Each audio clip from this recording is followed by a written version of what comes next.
Hello everyone, welcome to this quick course on General Relativity, aka Einstein's theory of geometrical dynamics, aka the theory of gravity. Now, a quick course on relativity is probably an oxymoron because quickness and general relativity don't usually go hand in hand. To grasp a good understanding of gravity, it's not usually a good idea to rush things through, because even though technically it is a classical theory, it is a well-established, comprehensive geometric theory. It has a strong mathematical foundation, and that foundation, or that branch of mathematics, is called differential geometry, and one has to spend a lot of time in learning differential geometry in order to better understand the concepts in relativity. Another frontier that this subject works on is the understanding of nonlinear physics, because the essence of this topic, i.e. the governing equation, or equations in plural, are highly nonlinear partial differential equations in nature. So my goal in this and the next few videos, basically my intention is to create a series on general relativity, is to cover the basic ideas with a fair bit of physical grasp on the theory, a bit more than the usual. So without further ado, let us dive in.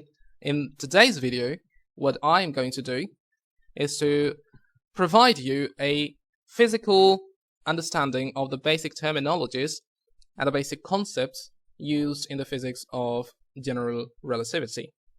So let's go. Okay, so here we list a set of physical concepts that are required to be understood well enough in order to get a good grasp on the theory of general relativity, or the general theory of relativity, however you like to say it. Okay, so ready? Number one, the concept of space-time. No hyphen, just space-time. One word. Number two, coordinates. Even though seems to be superficial, it is a very, very important concept. Number three, weightlessness, i.e. the effect of free fall and the trajectories of freely falling bodies. Number four, very important, what we call the local Lorentz geometry. Those of you who have some familiarity with special relativity might be familiar with the Lorentz geometry. Now we have an adjective in the front, which is local, so local Lorentz geometry. Number five, very important, the concept of time. Number six, very, very important concept, what we call the curvature. It sits at the heart of the mathematics and the physics of general relativity. And number seven, last but not the least, matter affecting geometry. I should write affecting, not affecting. Matter affecting geometry, which is again one of the core concepts of the theory of gravity. So more or less, this is what we have, and the subsequent part would be the application of these concepts, because what we have here is the physical encapsulation of the complete theory of gravity, specifically the Einstein's theory of gravity. Now, we shall be able to learn these concepts better and better as we move along, but in this introductory video, I'd like to provide an overall understanding of these topics, which will act as the reference points when we talk about these topics in details, and will remind you the context in which we shall mention and use these concepts and topics. So let me try to provide that narrative in the form of a continuous story. Okay, so let's go with the story of Einstein's geometrical dynamics. In Newtonian dynamics, space and time are separate concepts, right?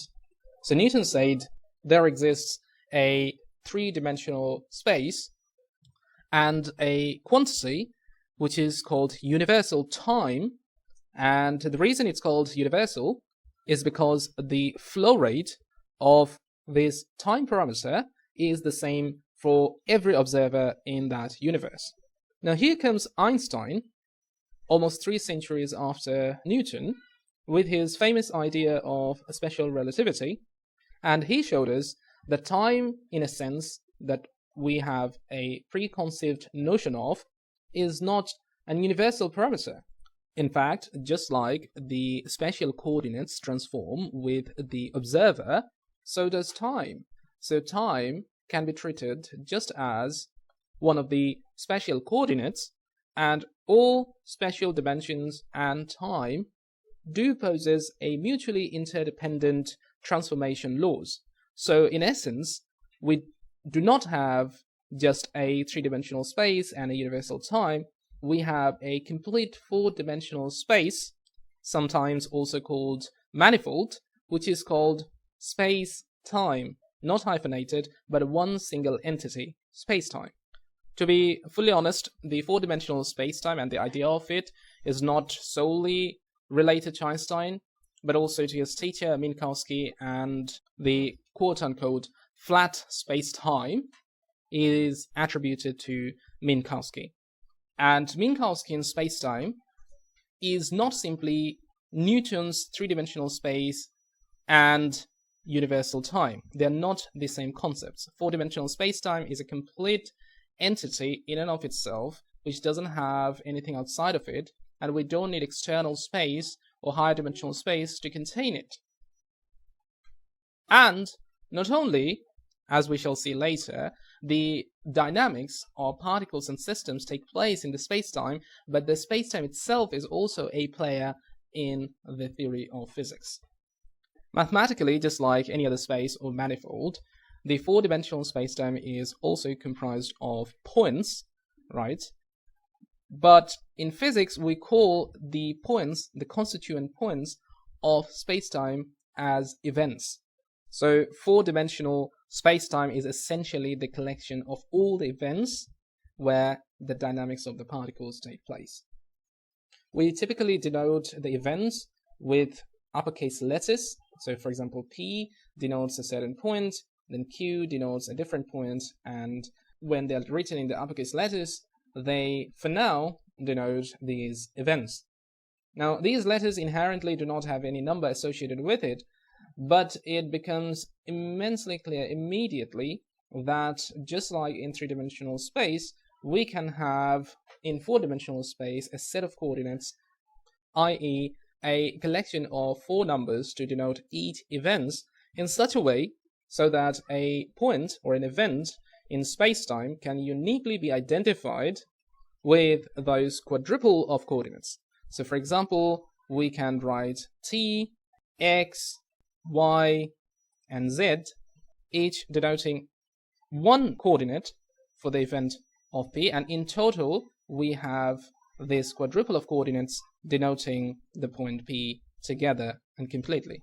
Now, this is one of the notion. This is a familiar notion that can be carried on from Newtonian space and time to the 4-dimensional space-time, but we can go on to have better notations. So for example, instead of t, we can say we have the 0th coordinate denoting the time component of the event P, and the spatial coordinates can be denoted by x1, x2, and x3 respectively. So the first one would be denoting the time coordinate of the observer.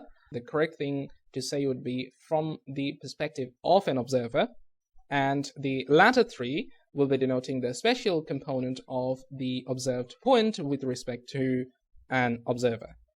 We can also denote the coordinates by an even more abstract notation. So for example, I can simply write x mu of P, which will denote all the 4 coordinates. So therefore, mu will take the value of 0, 1, 2, and 3.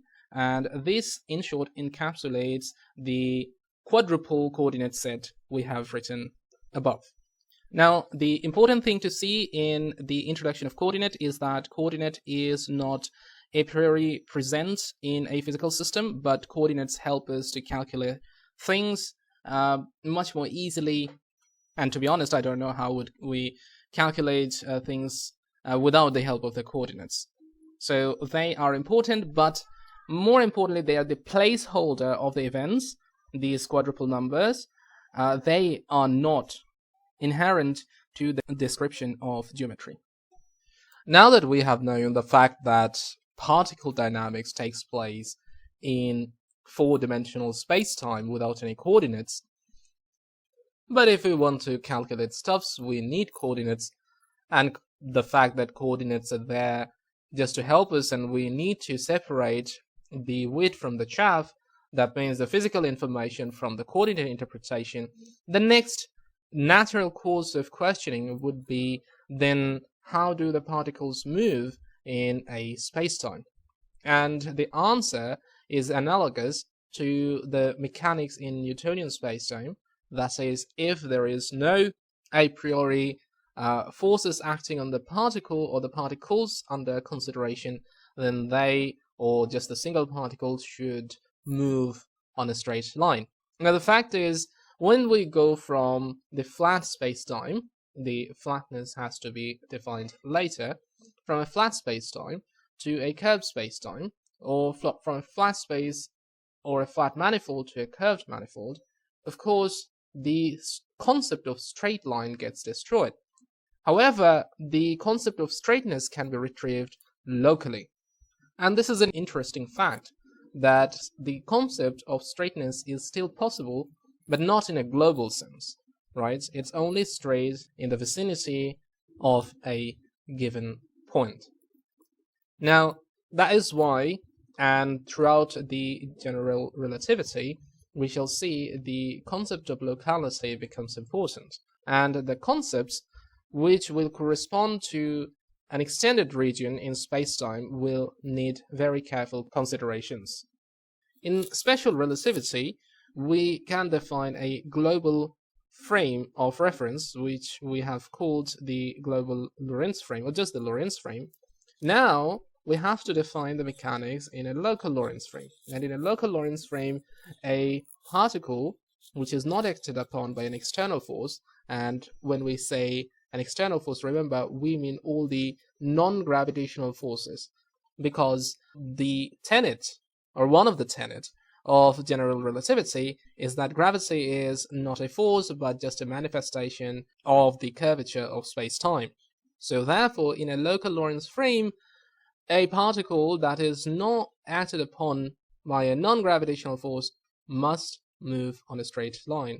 Now, we do not have a global straight line in the sense that we can have straight lines in flat space or in flat manifolds, but we can construct the next best thing, which is the straightest curve. That means a curve which is the straightest at every point that are contained in itself. And such a curve is called the geodesic. And geodesics are extremely important in analyzing the physics and the trajectories of particles in space-time.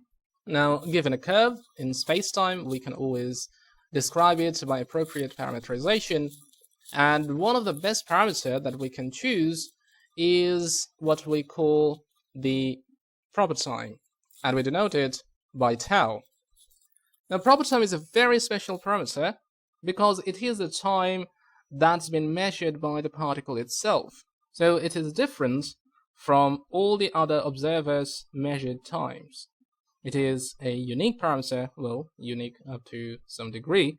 We shall also have to mention the extent of the validity of the parameterization.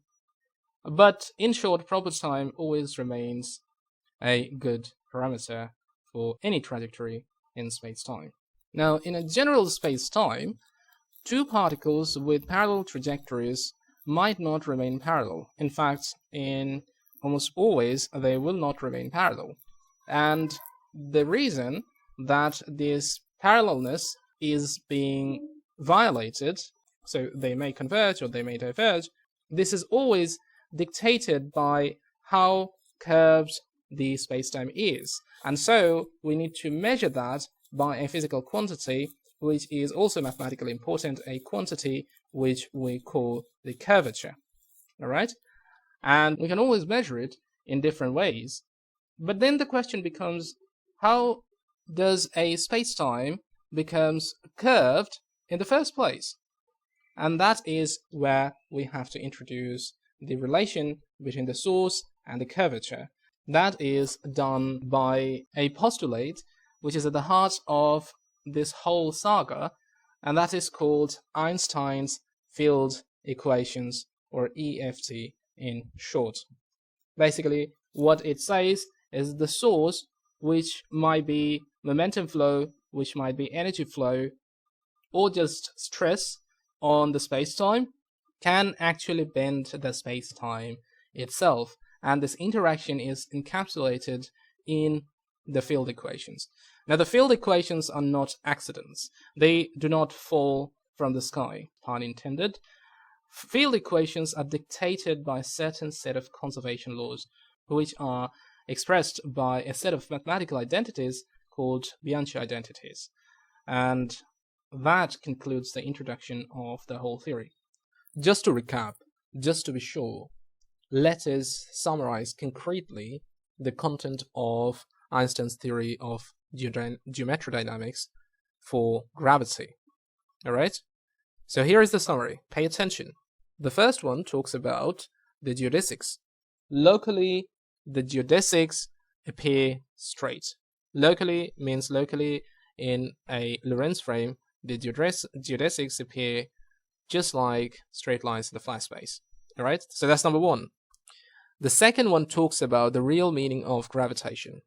Number two, over more extended regions of space-time, geodesics originally receding from each other begin to approach at a rate governed by the curvature. So the things that were originally receding from each other, or just like we have explained originally, which were parallel to each other, begin to approach, so begin to converge, or they begin to diverge, and the rate of converging or diverging is governed by the curvature of the spacetime itself. And last but not the least, matter, in turn, warps geometry. And that is by the Einstein's field equations. Alright, so let's go back where we were. But I suggest you have taken a note from here. This is actually the summary given in the book of gravitation, the famous book of gravitation, to be honest, and the best book on gravitation in my humble opinion by Misner, Thorne, and Wheeler. Okay, so let's go back. Of course, in the subsequent part we have the application of the theory, but this is what essentially we are dealing with. This is the summary of the physical aspects of the theory of general relativity. In the next few videos, we shall try to initiate the mathematical foundations of the theory, and so that will take us to a brief understanding of differential geometry. See you in the next video.